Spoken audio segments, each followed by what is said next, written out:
If hustle means to go forward and push, and mindful means to be present and be aware, can we hustle mindfully? Let's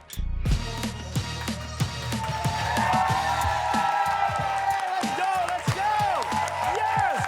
This is amazing. The energy in here is electric right now. Thank you so much. I'm Mario Armstrong, and it's time for Never Settle. Y'all ready? Yeah! Let's go! Let's do this. I'm so pumped for this episode. I'm telling you, this is a biggie because we've all heard people say that they want to be more mindful, right? And different people have different definitions about what mindful really means. One thing I think we all can agree is that life is a hustle. Is that an amen on that one? Yeah, life is a hustle. We live on automatic 24/7 in this thing of life and work. And we're all doing so much more with a lot less. Somehow we're getting it all done, though. It's like crazy. You might not remember anything you got done. You might know that you're exhausted from doing everything that you've been doing, but somehow or another, you're getting it all done. But in doing so, what I'm seeing that happens to people is that we're not really living in our lives. We're living in the hustle. Like, we end up living in the hustle, the chaos, the craziness, not in our lives where we need to be living. And so it's at this point where I think we miss so many opportunities. We miss things because we're so busy chasing this, chasing that we miss the things that are right there in front of us. And so opportunities start to pass us by in life and in work, and life continues to move forward. And that's not where we want to be, like missing out on everything, not missing out on life. You live life to live it, not to miss out on it. So today, what I really wanted to talk to you all about was how you can achieve balance between this hustle, which is pursuing our goals, being ambitious, and also being mindful, which very much means being in the present and being aware. Like, how can we do that in our lives? I want to share with you some techniques and tools that can help you find that balance. And that balance is something that we created called the mindful hustle. I love this idea of the mindful hustle because it's like yin and yang coming together. Let me break this down. If hustle means to go forward and push, and mindful means to be present and be aware, can we hustle mindfully? You can do this. I do it every single day. I live this. CEO Nicole, who runs our company, every single day she lives this. And we try to really instill this same philosophy and mentality on all the teams that work with us on any of our productions or things that we're doing. To me, the mindful hustle is a whole new perspective on living your life. A whole new way of thinking about how you can live in this era, in this society, in this day and time, and still have some control over this chaos that happens. I feel like it enables you to pursue your dreams, like the hustle, but live your life mindfully and manage it in a much healthier way by creating moments during your hustle to acknowledge and embrace what's actually happening in the moment. Pause button. Feels good to do that, even right now, just for a second, to let that sink in. To be clear, though, I want to make certain of something here. This, to me, is different, because don't come to me talking about, oh, Mario, this sounds like work-life balance. This is not work-life balance to me. If you are being present in your day, then there is no work-life balance. Think about that for just a second. If you're present in every single moment, you are balancing that moment that you're in, not the moment that hasn't even happened yet, not the moment that already took place. It already happened. You're balancing in real time. There's no work-life balance. It's all one continuum. This thing is called life. So how are we dealing with it? And I think what happens to us when we try to do this, I feel like we actually start to create more angst. And more, it's like, oh, I want to separate this and separate that. If I could just get to this and just, it feels like a lot more that you start to carry than if you just said, you know what? Maybe that's an impossible thing to do because life is supposed to just hit us with these different things, and how we respond to these different things actually matters. So I wanted to help you find more moments where you can be present. And one of the ways to do this is to identify triggers that happen in your daily life. And a trigger is basically an action that you need to take to help you be more present. It's a reminder. Triggers create a moment of transition. And transitions are really, really big. If you can catch it in the present and grab it and hold it, you actually have the chance to be able to shift it. So the great news is that your day is full of triggers already. You may not know this, but it's full of them already for you to use to create these mindful transitions. For example, I'll give you a couple. When your alarm wakes up, that could be a trigger for you to say a gratitude prayer. Like the alarm woke you up. No, it's not for you to check Instagram. It's not for you to see who DM'd you last night. It's not for it's for you to be able to say, I'm going to do a gratitude prayer. All right? Take a moment and think about the energy I want to bring to the day before I start my day. Or maybe it's that first cup of coffee. That could be a trigger. When that first cup of coffee is made, before you take a sip, what do you want to say? Maybe it's an affirmation. Maybe it's something you want to say. Or maybe when you sit down in that office chair. That could also be another transition. Or my favorite is before I get home and I put that key into the door, before I enter the door, I want to stop. And I just want to think for a second about the energy I'm about to take inside. What's the energy I want to bring to CEO Nicole? What's the energy I want to bring to my son Christopher? What's the energy you want to bring to your roommates, your partner, your friends, your family members, your pets? Like, what's the energy you want to bring? No one's going to laugh at the fact I just said your pets. Just slid that in there. And everybody's like, because everybody's serious about their pets. You're like, yeah, I want to bring the right energy to my pet. The pets always bring the right energy to us, right? No matter what their day is like. They're probably the most mindful beings out there. They're just so happy. These are all triggers, though, where I really want you to stop and think about the energy that you're bringing to that moment. Because that's a big deal. The energy that you bring to greet your roommates, to greet your peers at work, to greet your family members. So with that in mind, I really wanted to take it a step deeper and actually show you some of the brain science behind some of this, specifically something called the reticular activating system.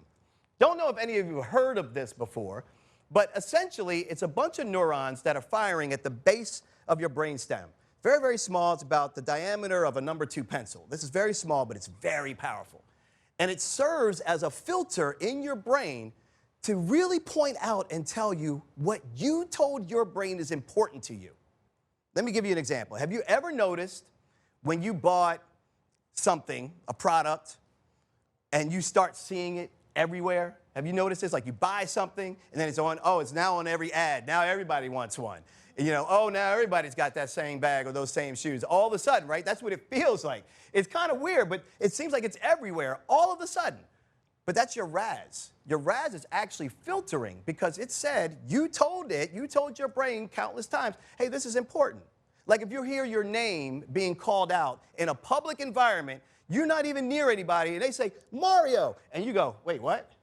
Because your brain has been told over time that is an important cue to pay attention to. It filters all the other noise. It could be horns honking, all types of stuff going on. It won't matter. The brain will filter it. That's how powerful our brains are. So I was wondering, I was like, wait, can we take the RAS? Imagine if we could take this reticular activating system and like, almost like a superhero, like use it for good. Like, how can we use it to achieve the mindful hustle? Is this possible? And I was like, yes, I heard that. I heard that.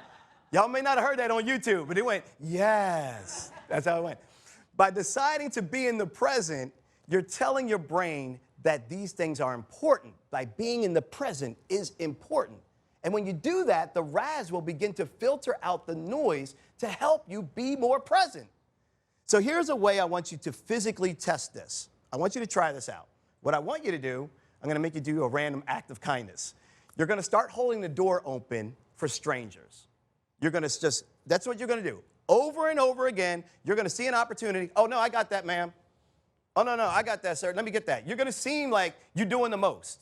But you're doing the most because you could be like 10 feet away. They got the door handle already in the hand. No, I got it. Like you're racing to get there. I want you to do this over and over, and here's why. Because after a couple of weeks of doing this, you're training your brain. And you're training your brain to look for opportunities that I can actually hold the door open for someone. Your RAS will start to actually kick in. In a matter of weeks, you won't even have to think about it anymore. You just start to see it. It's like sifting right through the matrix. All of a sudden, you see all kinds of opportunities right there for you. If you can train your brain by using triggers, like opening the door for others, then you're actually on the road to stepping out of this automatic hustle that we live in and this grind that we live in. and you're on your way to actually embracing what's happening in the moment. You're creating more awareness for yourself by doing something as simple and as nice as holding the door for someone else. And oh, by the way, if you do this, please don't look for thank you. Don't look for it. If you really want to do this test, check this out. When you do the test and you hold the door for people, just pay attention to how many people don't say thank you, because that can also tell you how many people are not in the present. Believe me, you will see this and you'll be like, oh man, Mario was so right. I was about to yell at that person for not saying thank you. You're welcome.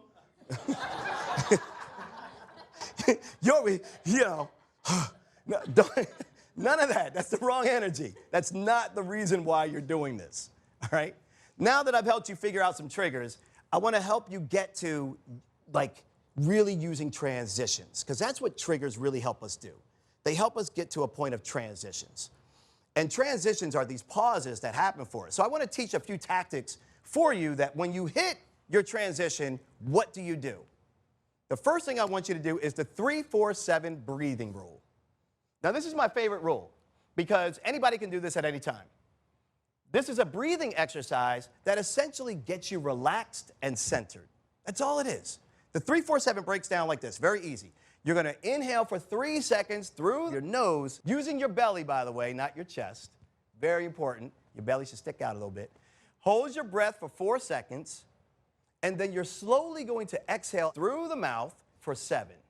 It's a 3-4-7. If you do this 3 times back to back, you will physically start to feel your body changing and calming down.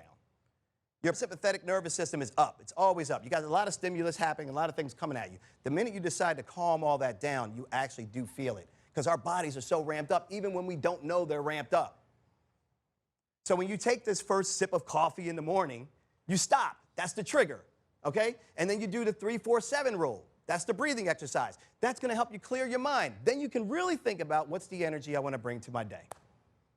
You can do this anywhere. You can do a 3-4-7 in the meeting. You can do it on the train. You can do it in a cab. I do it before I go on stage. Sometimes I do it while I'm on stage. It all depends. You can't really tell if you actually train yourself over time to do this. Now, to be clear, there is another rule out there, and many of you may have heard of the 4-7-8 breathing exercise. Now, the 4-7-8 breathing exercise, which is great, by the way, but that prepares you for sleeping. The 3-4-7 rule that I created is really more for the day-to-day stresses that hit us. So when you feel a little pressure or some anxiety or some nervousness, you can go to that 3-4-7 rule to kind of give you a safe haven. Now, another tactic that I love to do that I didn't love to do in the beginning is journaling. And I see some of you laughing. Oh, some of you are like, This is a great transition tool, though, because it really helps you to reflect. Now, I know for some of you, like me, like journaling is just not, like, it's not my thing. I don't feel like writing.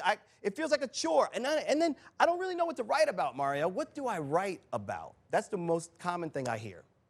But it's simple. You can write about very easy things. What went well today? There's one. Uh-oh, goodness alert. Uh-oh, watch out. He said, what went well? No, my day was bad. Oh, your day was bad? Why was your day bad? Because this coworker tried to throw me under the bus. Oh, all day the coworker threw you under the bus? Or like in that moment? Like, you know what I'm saying? Like, we turn these bad moments into an entire day. How was your day today? It was horrible. Why? What happened? Oh, I was late. I didn't catch the bus on time. Okay, did you eventually get to work? Like, did anyone say anything? Did you get fired from the job? Like, did you have a cascading bad moment? Because then maybe you did have a bad day. But at some point, we take these bad moments and we make them bad days. So another idea, what did you learn today? That's an easy one to write down. What did you learn today? What were you grateful for today? And if none of those work, it can be as simple as just writing down 3 bullets. Like, there's no structure, there's no right or wrong way. The point is just to do it with consistency. Because journaling has proven to really clear our head. And it really helps to make better connections between thoughts, feelings, behaviors, and it can impact our mood in a positive way. And it also can help a lot of people struggling with mental health too. So these are a few ways to journal. Number 1, the best way is to write. If you can write, I can't carry a notebook to save my life, so the writing thing didn't work for me. But if you can write it down, this is the best way to do it. But for people like me who need a little extra help, there's an app for that. and it's called Dailyo. Now, this is my go-to app where I really want to write down my journaling thoughts. I can keep it secure, I can share it with family, I can export it, I can print things out. And I love this because I can track my daily mood over time and see what my mood is like, but I can also go back in any moment and see. Now, this is a recent entry not too long ago. Nicole and I are working. I'm going to read this like this. Nicole and I are working in the Airbnb all day on the show, all day. It was totally pleasant and actually fun and productive. And there was this funny moment when Nicole accidentally called Chris on his cell, but didn't realize it. Chris is our son. Didn't realize it. And Nicole and I are just chatting, talking business. And out of nowhere, she hears this, "Mommy, Mom, Mommy." She looks at me and she says, "Where's that coming from?" She's panicking. And she's like, "You do hear that, right?" We both realized that it was coming from the phone. And he said he was going to stay on the phone yelling "Mommy" until one of us heard him and he picked up. That is a great journal entry for the day. When I look back at that, I'm going to laugh every single time, and it's going to put me in a great mood. Another tactic that's really smart that I came up with is the 3 wins. It's not smart because I came up with it. It's smart because it works. I want to make sure I'm clear on that. It's smart because this really works. I've done this with a lot of other people. The 3 wins is what I call it. It's a reflection practice. And I created it because I wanted it to give you momentum in your life by really helping you recognize the many moments of progress. Too often we are really looking for the prize and we're not celebrating the process. We look for the reward, but we're not looking for the thanks and the work to get to the reward. And here's a little secret. Once you get that reward, you're looking for the next reward. Take it from me, I know. I was like, the minute we first got our show, I was like, oh my gosh, we're actually doing this, independent and everything. And then we got an Emmy. We didn't really go for that, but once we decided to go for it, we got this Emmy. And then we're like, oh, how do we get 2 Emmys? You know? So you gotta calm down and reflect, right? So every Sunday, my family and I, we go through our 3 wins for the week. And the wins don't have to be anything huge. It really doesn't. It can be as simple as you sent an important email and you got it out to somebody, or you had a great meeting, or my son had a good test score, or you went to the gym consistently that week. It doesn't have to be this momentous thing, all right? When you don't think about what you've done and what you've actually won, you spend more time thinking about what you've lost and what you haven't done. Think about how easy is it for me right now to ask you on YouTube or in this audience, can you tell me what you didn't get done this week? How long you list want, Mario? How long? I can keep going. I can keep going. Am I right? I'm right, right? I'm right, right? But if I say, what did you win this week? You might be able to tell me 1 off the bat. That's a really good memory or moment. Then you might be able to tell me 2, and then 90% of y'all are going to fall off, and you're going to be like, dang, let me see what I did this week. You know, look through your calendar. You got to check your Instagram. What did I post about? I don't even, you know what I'm saying? So do these 3 wins with your roommates, with your friends, with your family. I don't care how you do it, just do it. FaceTime them, call them, knock on their door, stalk them, whatever. Just do the 3 wins consistently. Because here's the real power. When you share your 3 wins with other people, and then they share their 3 wins with you, that is a lot of positive energy that's being generated right there. I have literally seen people come to my house on a Sunday, just coming by, grab some pancakes and roll out. They find themselves stuck in this 3-win situation. And they're like, what is going on in the Armstrong household? We do the 3 wins. They come out of it like, I'm ready for Monday. And that's what the hustle does to us, right? It starts to feel so heavy, so much that we don't even think about the wins that we've had. It also hits us so heavy that we don't ask for help. Sometimes we see that as a weakness. We think that that makes us look small or makes us look needy. We need to reach out for help. We need to remind ourselves that there are people out there that are there just to help you. People that are waiting in the wings for you to say, yep, I'm right here ready to help you out. I got your back. Now, my goal today was to get you to think differently about the hustle, to get you to think differently about the grind and the busyness of life. I really wanted to help you realize that you are enough. Say it with me. Say, I am enough. Ready? 1, 2, 3. I am enough. You are. You have to believe that. You don't need to live up to someone else's standards. You can decide to have more control over what you can actually control. Being busy, by the way, is not a personality type. All right, that's not something to aspire to be. It's not a badge of honor. It's not this cool thing. I'm so busy. Oh, really? What are you getting done? The same thing I did yesterday. You can be so busy running in place. You're not getting anywhere, but you're busy. Be effective with your life. We need you to cultivate much more empathy with your life. I need you to care, to want to understand the thoughts, the emotions, and the needs of others more so in your life. We live at the level of our minds. Let's use it to be more present so we can truly enjoy more of life and live the mindful hustle. Never settle.